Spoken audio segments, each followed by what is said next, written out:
يا أيها الذين آمنوا كتب عليكم الصيام كما كتب على الذين من قبلكم لعلكم تتقون। রমাদানে উমরা করার সময় সিয়াম রাখা যাবে কিনা? উত্তর হচ্ছে রাখা যাবে। কেন রাখা যাবে না?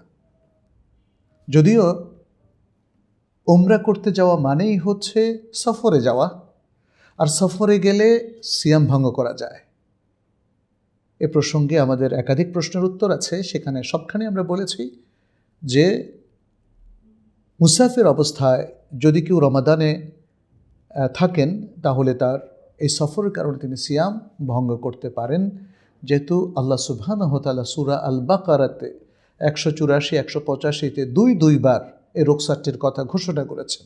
ফামান কানা মিনকুম মারিদান আও আলা সাফারিন ফাইদ্দাতুম মিন আইয়ামিন উখার, এবং দ্বিতীয় আয়াত হচ্ছে ওয়ামান কানা মারিদান আও আলা সাফারিন ফাইদ্দাতুম মিন আইয়ামিন উখার। তাহলে সফর করলেই সিয়াম ভঙ্গ করা যাবে। তবে 184 নম্বর আয়াতে তিনি বলছেন ওয়া আন তাসুমু খায়রুল লাকুম ইন কুনতুম তা'লামুন, সিয়াম রাখা তোমাদের জন্য উত্তম যদি তোমরা জেনে থাকো। তার মানে হচ্ছে সিয়াম রাখা যদি সহজ হয় সফর হালতে, তাহলে আমরা সিয়াম রাখবো। তাহলে ওমরা করা অবস্থায় সিয়াম রেখে যদি আমাদের কোনো সমস্যা না হয় তাহলে আমরা সিয়াম রাখতে পারবো।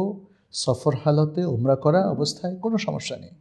তবে যদি কোনো ব্যক্তি এই সফর অবস্থায় মনে করেন যে তার জন্য সিয়াম রাখাটা কষ্টকর হচ্ছে, তাহলে উত্তম হচ্ছে ভেঙে ফেলা এবং পরবর্তীতে তিনি এটা কাজা করতে পারবেন।